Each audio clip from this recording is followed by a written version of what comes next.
Olá, meus amados. Essa jornada de ler a Bíblia com vocês está me deixando muito entusiasmado.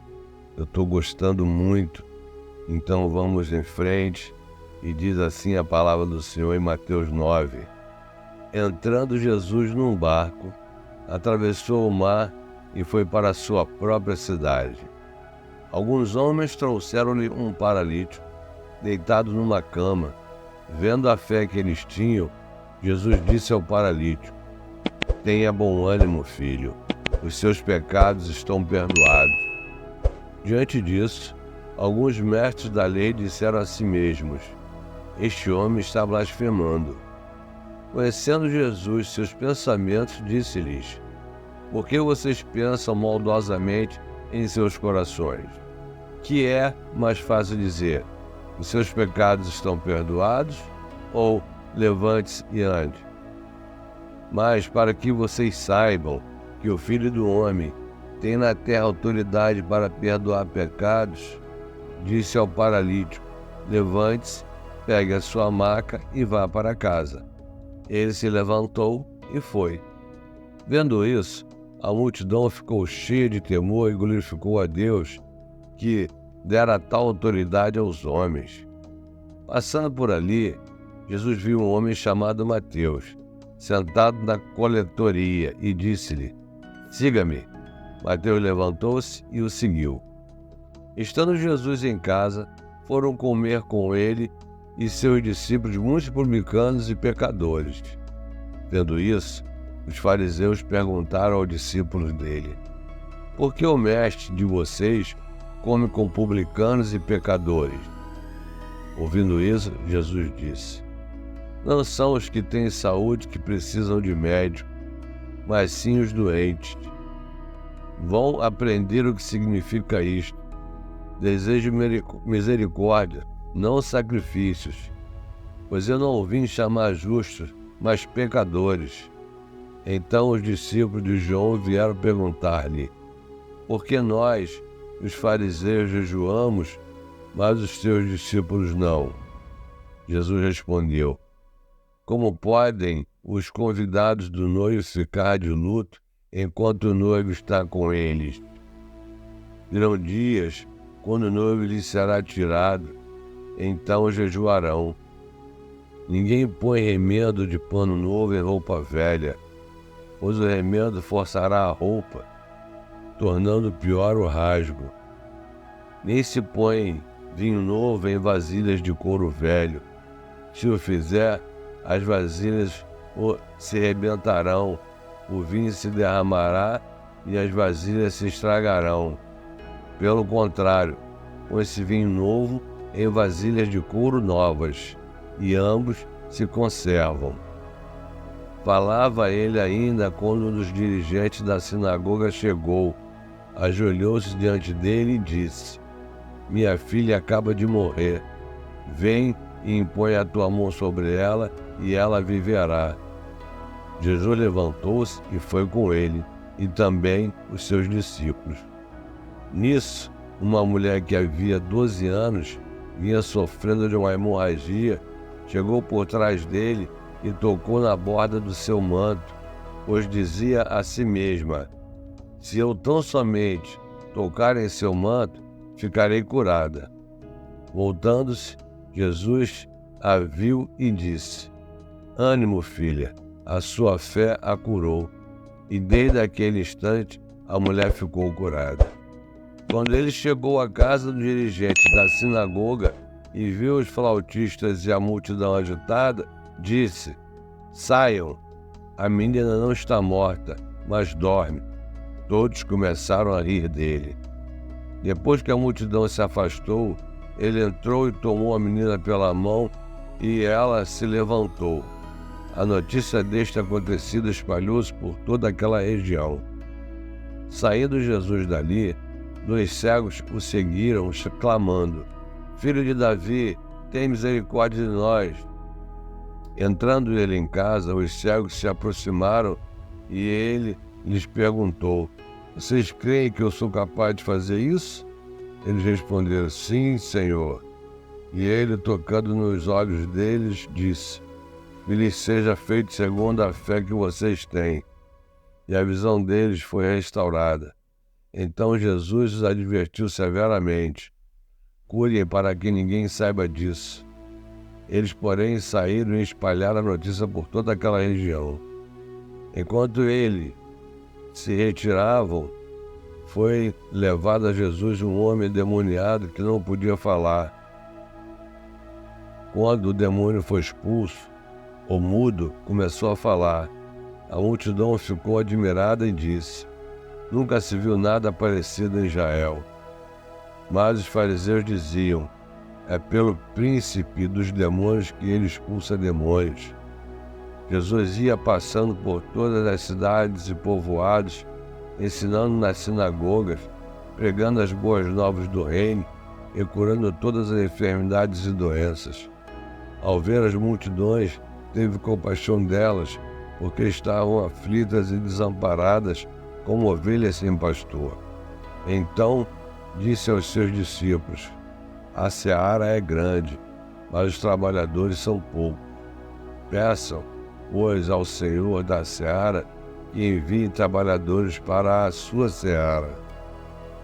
Chamando seus 12 discípulos, deu-lhes autoridade para expulsar espíritos imundos e curar todas as doenças e enfermidades. Estes são os nomes dos 12 apóstolos. Primeiro, Simão, chamado Pedro, e André, seu irmão. Tiago, filho de Zebedeu, e João, seu irmão. Filipe e Bartolomeu. Tomé e Mateus, o publicano. Tiago, filho de Alfeu e Tadeu. Simão, o zelote, e Judas Iscariote, que o traiu.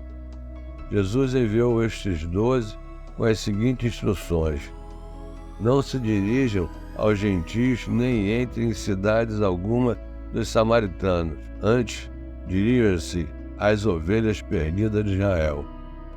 Por onde forem, preguem esta mensagem: o reino dos céus está próximo. Curem os enfermos, ressuscitem os mortos, purifiquem os leprosos, expulsem os demônios. Vocês receberão de graça, deem também de graça. Não levem nem ouro, nem prata, nem cobre em seus cintos. Não levem nenhum saco de viagem, nem túnica extra, nem sandálias, nem bordão, pois o trabalhador é digno do seu sustento. Na cidade ou povoado em que entrarem, procurem alguém digno de recebê-los e fiquem em sua casa até partirem. Ao entrarem na casa, saúdam-na. Se a casa for digna, que a paz de vocês repouse sobre ela. Se não for, que a paz retorne para vocês. Se alguém não os receber nem ouvir suas palavras, sacudam a poeira dos pés, quando saírem daquela casa ou cidade. Eu lhe digo a verdade: no dia do juízo haverá menor rigor para Sodoma e Gomorra do que para aquela cidade. Eu os estou enviando como ovelhas entre lobos. Portanto, sejam prudentes como as serpentes e simples como as pombas. Tenham cuidado, pois os homens os entregarão aos tribunais e os açoitarão nas sinagogas deles. Por minha causa vocês serão levados à presença de governadores e reis como testemunhas a eles e aos gentios. Mas quando os prenderem, não se preocupe quanto ao que dizer ou como dizer. Naquela hora lhes será dado o que dizer, pois não serão vocês que estarão falando, mas o Espírito do Pai de vocês falará por intermédio de vocês. O irmão entregará a morte ao seu irmão e o pai o seu filho. Filhos se rebelarão contra seus pais e os matarão. Todos odiarão vocês por minha causa, mas aquele que perseverar até o fim será salvo. Quando forem perseguidos num lugar, fujam para outro. Eu lhes garanto que vocês não terão percorrido todas as cidades de Israel antes que venha o Filho do Homem. O discípulo não está acima do seu mestre, nem o servo acima do seu senhor. Basta o discípulo ser como o seu mestre e ao servo como o seu senhor. Se o dono da casa foi chamado Beelzebu, quanto mais os membros da sua família. Portanto, não tenha medo deles. Não há nada escondido que não venha a ser revelado, nem oculto que não venha a se tornar conhecido. O que eu lhes digo na escuridão, falem à luz do dia. O que é sussurrado em seus ouvidos, proclamem dos telhados. Não tenham medo dos que matam o corpo, mas não podem matar a alma. Antes, tenham medo daquele que pode destruir tanto a alma como o corpo no inferno. Não se vendem 2 pardais por uma moedinha? Contudo, nenhum deles cai no chão sem o consentimento do Pai de vocês. Até o cabelo da cabeça de vocês estão todos contados. Portanto, não tenham medo, vocês valem mais do que muitos pardais. Quem, pois, me confessar diante dos homens, eu também o confessarei diante de meu Pai que está no céu. Mas aquele que me negar diante dos homens, eu também negarei diante de meu Pai que está no céu. Não pense que vim para trazer paz à terra. Não vim trazer paz, mas espada. Pois vim para fazer o que o homem fique contra seu pai, a filha contra sua mãe, a nora contra sua sogra. Os inimigos do homem serão os da sua própria família. Quem ama seu pai ou sua mãe mais do que a mim não é digno de mim. Quem ama seu filho e sua filha mais do que a mim não é digno de mim. E quem não toma sua cruz e não me segue, não é digno de mim. Quem acha sua vida, a perderá, e quem perde sua vida por minha causa, a encontrará. Quem recebe vocês, recebe a mim, e quem me recebe, recebe aquele que me enviou. Quem recebe um profeta, porque ele é profeta, receberá a recompensa de profeta. E quem recebe um justo, porque ele é justo, receberá a recompensa de justo. E se alguém der mesmo que seja apenas um copo de água fria a um destes pequeninos, porque ele é meu discípulo, eu lhes asseguro que não perderá sua recompensa. Em seguida, eu vou compartilhar o devocional de Kenneth Hagin, que diz assim no dia 6 de janeiro. Jamais me lembrarei. Este é o concerto que farei com eles depois daqueles dias, diz o Senhor. Porei as minhas leis em seu coração e escreverei em seus entendimentos, acrescento, e jamais me lembrarei de seus pecados e de suas iniquidades.